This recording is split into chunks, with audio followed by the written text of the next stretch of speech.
I'm good. Yeah, I'm sorry that we are talking about a bad subject. I just wish everybody a happy New Year's. I think the thing that I wanted to say is first, my condolences to the people that died and got injured in that collapse. It's very disheartening to see those type of things. I was doing some research, and I don't want to necessarily focus on the collapse of a C-section, but I wanted to bring up a case that came up here in Miami, the Surfside collapse of the Oh yeah. condominiums.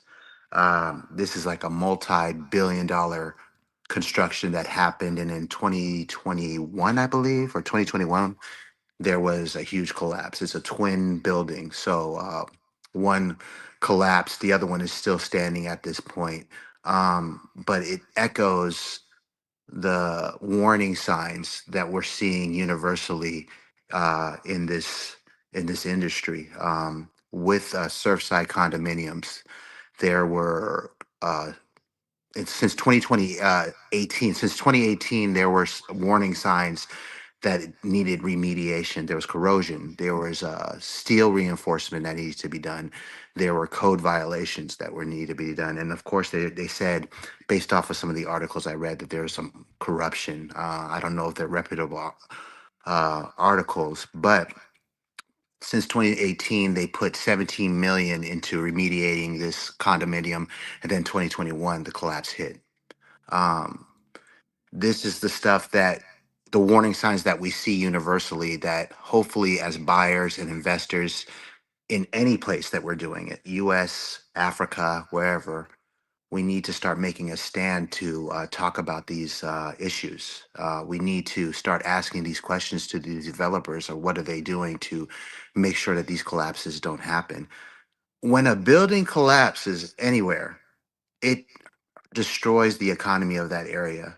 And what we're trying to do as investors, or as people that are trying to leave America or wherever you're leaving from and go to the beautiful country of Kenya, is to live there, to thrive there, to bring our families there, and possibly to help promote businesses, create businesses which can create jobs, various things that we want to do. So when you see these collapses, it's not good for anybody. Let me tell you guys the stats of what happened after this collapse. It took $1 billion of damage.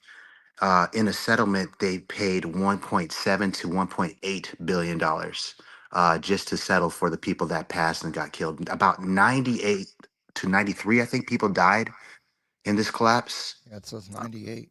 Right. So at this point, this is not good for business at all for anybody. You know, not only did they have a budget to create this building, they had to also put 17 million into it to remediate it, and then at the end of it, they had to pay 1.7 billion to a settlement. So this kills any development, any economy in any type of situation. So this needs to be something that I'm feeling that we have to emphasize, even when we're going through these periods of looking at these places, on what are the safety ramifications that they're doing, the documents that they're doing to make sure that they're instilling a building that doesn't collapse. Now, here's on a smaller scale, see how Ryan does the whole grout situation, right? But the little things lead to the big things, right? Yeah, The little absolutely. things lead to the big things. We have to really have a strong voice in talking about things that we're not comfortable with, because these issues are happening worldwide, and we can't have these collapses happen, especially when we are talking about moving our families to all these different locations. And this is not specifically talking about Kenya. This is just anywhere in general. And as you see, it happens around the world. Our backyard in Kenya, you know?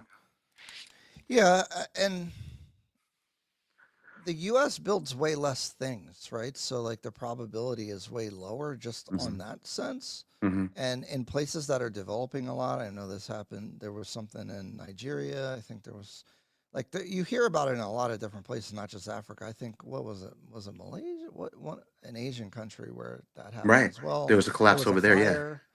Yeah. I think these things happen when there's more building going on for sure.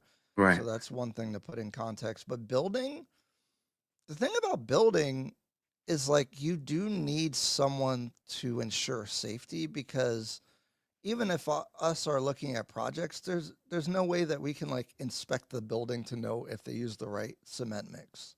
Right. Right. As people coming later, or even resale, maybe you rent it out for 2 3 years and then someone else wants to buy it. How the heck would anyone know?